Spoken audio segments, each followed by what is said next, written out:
Good morning Bharat. आप देख रहे हो द लाइन भारत। आज हम बात करेंगे डिजिटल अरेस्ट। यह डिजिटल अरेस्ट आखिर होता क्या है, इसमें कौन फंस रहे हैं और इससे बच कैसे सकते हैं। जी हाँ, आज यह टॉपिक काफ़ी इम्पॉर्टेंट है क्योंकि आप देख सकते हो बड़े से बड़े लोग आज यह टर्म यूज़ कर रहे हैं कि मैं डिजिटल अरेस्ट हो चुका हूँ और इसका शिकार हो चुका हूँ। जी हाँ, तो आज हम बात करेंगे डिजिटल अरेस्ट के बारे में।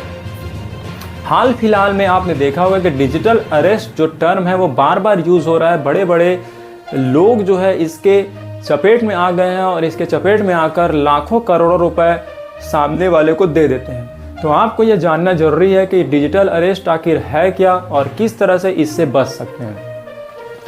किसी भी इवेंट या किसी भी घटना में अवेयर होने के लिए आपको पहले उसका इंट्रोडक्शन पता होना चाहिए। तो डिजिटल अरेस्ट, जैसे आप टर्म यूज़ सुन रहे हैं कि डिजिटल एंड अरेस्ट तो आप जानते हैं कि किसी भी लोग को गिरफ्तार करना, लेकिन डिजिटल का अर्थ होता है कि आपको ऑनलाइन प्लेटफॉर्म से कॉल आएगा या फिर मैसेज आएगा, ईमेल आएगा और इसके माध्यम से आपको अरेस्ट कर लिया जाता है। अरेस्ट मीन्स आपको अपने बातों में ले लिया जाता है। वैसे तो आप जानते हैं कि हम वैसे तो मोबाइल के अरेस्ट में रहते ही हैं, जैसे फेसबुक हो, इंस्टाग्राम हो, व्हाट्सएप हो और भी बहुत सारे ऐप है, स्नैपचैट हो। इसने पूरे हिंदुस्तान को अरेस्ट करके रखा हुआ है क्योंकि आप जानते हैं कि बच्चे हों, चाहे युवा हों, चाहे हमारे बुजुर्ग हों, चाहे वो यूथ हो, सभी कहीं ना कहीं अरेस्ट है। आपने देखा होगा कि चाहे वो भारत देश के कोई भी राज्य या कोई भी स्टेट के बच्चे हों, हमेशा वो कार्टून देखते रहते हैं, तो कहीं ना कहीं वो अरेस्ट हुए।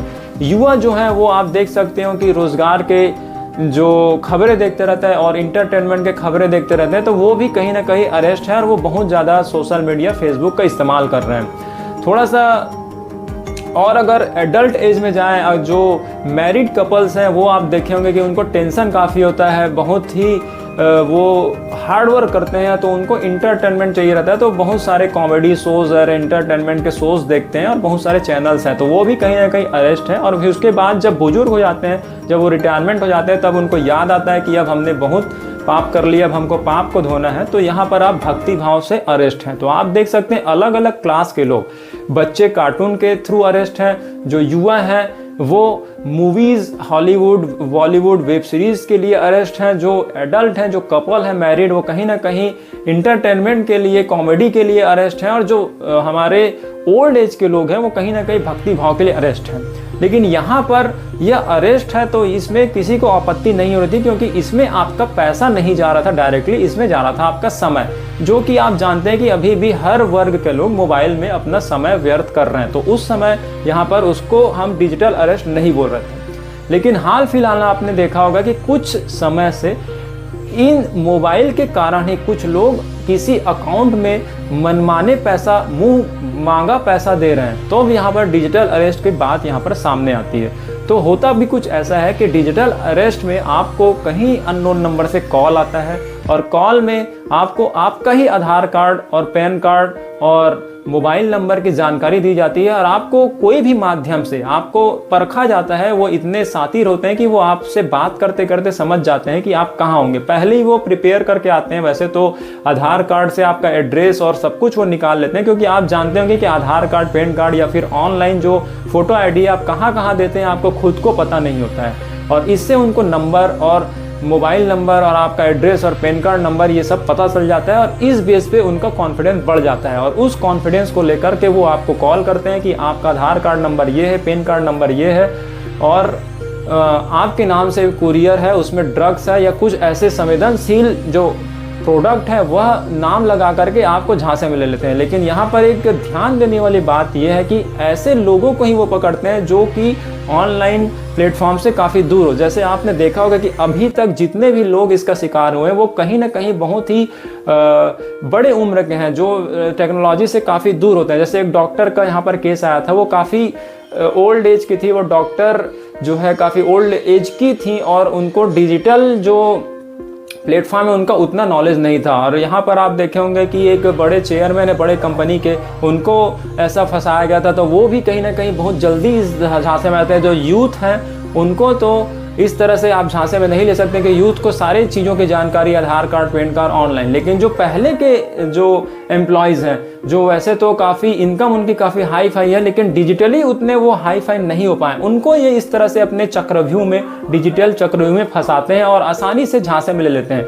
और आप जानते हो कि हिंदुस्तान में जो स्कैम करने का आदत हर किसी का होता है। कहीं ना कहीं गवर्नमेंट एम्प्लॉयज़ है या फिर प्राइवेट एम्प्लॉयज़ है, कहीं ना कहीं कुछ ना कुछ गलतियां हमेशा करते रहता है, ईमानदार तो होते नहीं है। और आप जानते हो कि इन सब एक्सीडेंट से छुटकारा पाने के लिए वो कभी कभी रिश्वत भी देते हैं। इस वजह से आप देखे होंगे कि ऑफलाइन रूप से काफ़ी रिश्वत देते हुए पकड़े जाते हैं और रिश्वत लेते हुए पकड़े जाते हैं। लेकिन जब यही काम ऑनलाइन होता है, जब आपको सडनली कोई कॉल आ जाए और आपने ऐसा काम किया ही हो, क्योंकि आप जानते हैं कि कोई भी सरकारी या प्राइवेट एम्प्लॉय हो कभी ना कभी लगभग गलत काम गलत तरीके से करता ही है। अगर आप खुद नहीं करना चाहेंगे तो आपको सिस्टम करवा लेता है। और इसका फ़ायदा जो है ये जो लोग हैं वो यूज़ कर रहे हैं डिजिटल अरेस्ट करने के लिए। क्योंकि आपने देखा होगा हाल फिलहाल में एक नकली आईपीएस जो बना था वो भी काफ़ी फेमस हो गया था, क्योंकि आईपीएस नाम सुन करके ही लोग डरने लगते हैं। ठीक उसी प्रकार से ये आपको फ़ोन के पीछे बैठ करके इतना अंदाज़ा तो हो ही जाता है उनको कि इन्होंने कभी ना कभी इस तरह से काम किया ही होगा। तो उस तरह से अंदाज़ा लगा करके वो आप पे आरोप लगाने की कोशिश करते हैं अननोन कॉल से। पहले आपको यह बोलते हैं कि आपका आधार कार्ड नंबर यह है, फिर आपको यह बताएंगे कि पैन कार्ड नंबर यह है, एड्रेस यह है, मोबाइल नंबर यह है, और फिर वो बोलेंगे कि आपके नाम से ऐसा कुरियर आया हुआ है और आपको गिरफ्तारी हो सकती है। आपको हम जो आपकी कॉल है उसको हम सीबीआई या ईडी को ट्रांसफ़र कर रहे हैं, आप उनके सामने कन्फेशन कर लीजिए। तो यहाँ पर ईडी और सीबीआई की कमी भी आती है कि आपके नाम से इतना बड़ा स्कैम चल रहा है, तो ईडी और सीबीआई को एक पब्लिकली नंबर बताना चाहिए लोगों को कि हम इसी नंबर से अगर कॉल करेंगे, अगर कॉल करते हैं या नहीं करते ये बताना चाहिए। और दूसरी बात, अगर करते हैं तो यह हमारा नंबर है, इसी नंबर से कॉल आएगा, अदरवाइज़ कोई भी नहीं होगा, ये क्लियरिफाई करना चाहिए। लेकिन ईडी सीबीआई की तरफ से अभी तक ऑफिशियल कोई भी बयान नहीं आया है। और इसी नाकामी और इसी मौन का यूज़ जो है डिजिटल अरेस्ट करने वाले लोग धड़ल्ले से उठा रहे हैं। तो वो यह बोलते हैं कि हम आपके कॉल को सीबीआई या ईडी को ट्रांसफ़र कर रहे हैं, उसके सामने भी आपको कन्फेशन करना पड़ेगा। फिर ईडी सीबीआई बन करके कोई लोग उनको बहुत डराते हैं कि आपने ऐसा काम किया ही है, आपके नाम से पार्सल यहाँ से वहाँ जा रहा था, वहाँ से यहाँ आया है, इसमें इलीगल चीज़ें पाई गई है और आपको अब जेल होगा। तो आप अचानक से हड़बड़ा जाते हैं। और आप देखे ही होंगे कि जो पुराने एम्प्लॉयज़ हैं वो काफ़ी डर जाते हैं, इस मामले में काफ़ी सेंसिटिव हो जाते हैं और वह फिर हर चीज़ के लिए तैयार हो जाते हैं। वह यह भी बोलते हैं कि आप इस बात को किसी को मत बताइएगा, आप जैसा जैसा करेंगे हम वैसा वैसा करते जाएंगे।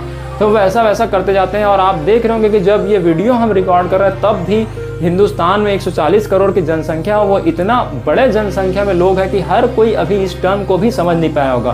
क्योंकि मैंने आपको पहले ही बता रखा था कि जो बच्चे हैं वो कार्टून में व्यस्त रहते हैं, जो यंग जो हमारा जनरेशन है वो वेब सीरीज़ और मूवीज़ में व्यस्त रहता है, जो एडल्ट है, जो मैरिड कपल्स है वो इंटरटेनमेंट के वीडियोस देखते हैं, क्योंकि उनको समय काफ़ी कम मिल जाता है इस तरह से इन्फॉर्मेटिव वीडियो देखने के लिए। और जो बुजुर्ग हैं वो तो अपने धार्मिक सत्संगों में व्यस्त रहते हैं। तो इस तरह से डिजिटल अरेस्ट नाम का भी कोई घटना चल रही है भारत में, इसका अवेयर नहीं हो पाता। तो कुछ लोग ही वीडियो से अवेयर है, लेकिन अभी भी कई लोग डिजिटली अरेस्ट हो सकते हैं। और इसीलिए आप देख सकते हैं कि केस आए दिन बढ़ता जा रहा है, इसमें काबू नहीं किया जा रहा है। तो उनको भी ऐसा लगता है कि जो आदमी सामने बैठा है वो वास्तव में सीबीआई का होगा, क्योंकि वो इतने प्रैक्टिस करके आते हैं और वो सब इतना कुंडली बताते हैं। जैसे आप देखे होंगे कि कोई बाबा वगैरह हो गए, वो आपके बारे में जानकारी बताने लगते हैं और आपको ऐसा लगता है कि ये सब कुछ जान रहे हैं। सेम वही ट्रिक यहाँ पर डिजिटल अरेस्ट करने वाले अपना रहे हैं। कुछ लोगों, कुछ बाबाओं में खास सिद्धि हो सकती है, उसके बारे में हम कोई बोलेंगे नहीं, क्योंकि आप जानते हैं कि किसके तरफ ये इशारा चले जाएगा। लेकिन बहुत सारे बाबा जो हैं वो ट्रिक का यूज़ करते हैं और आपके बारे में आपकी जानकारी बताने लगते हैं